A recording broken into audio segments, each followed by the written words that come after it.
top 4 things that narcissistic people dread, narcissistic people fear. And one of the first of those is rejection.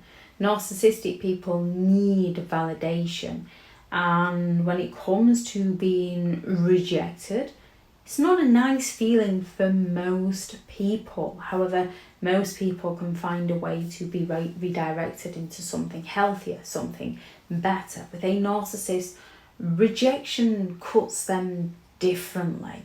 Any disapproval, any criticism, any significant threat to their ego undermines their self-idealized image.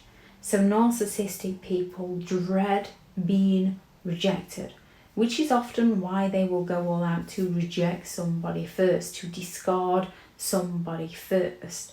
Narcissistic people tend to make their worst fears come true to those who are closest to the narcissist, because they know it's going to hurt that person. They set that person up for failure so that the narcissist can feel better about themselves and feel in control of the situation.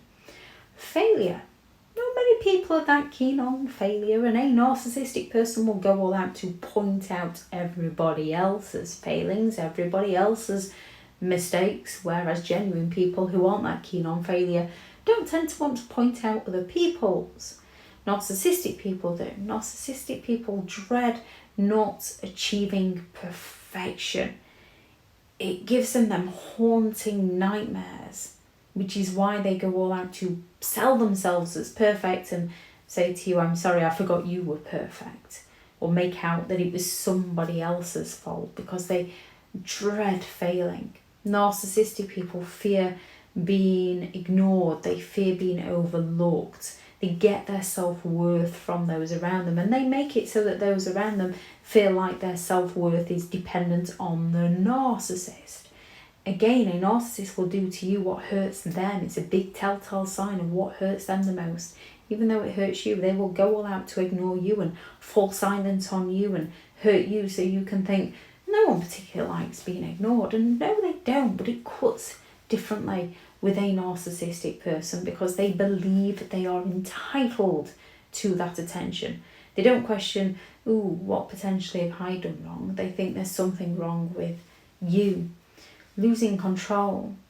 Most people like a certain amount of certainty within their lives. Narcissistic people take this to the extreme by dominating and manipulating and exploiting people with a lack of empathy to care for how it affects those people, and it stems from their deep desires to be superior, to be better, because they believe they're entitled and they lack the empathy to care. So any potential thought that they might be losing control over somebody threatens and challenges the narcissist's carefully crafted facade, which is why they go all out to regain control over a person, regain control over a situation. Nobody throws a bigger tantrum than a narcissist losing control over somebody else's mind, because they feel like they're entitled to that control. And if they can't have it, they're going to go all out to make sure they destroy you, or that nobody else can have you, because they believe they're the only person entitled to you.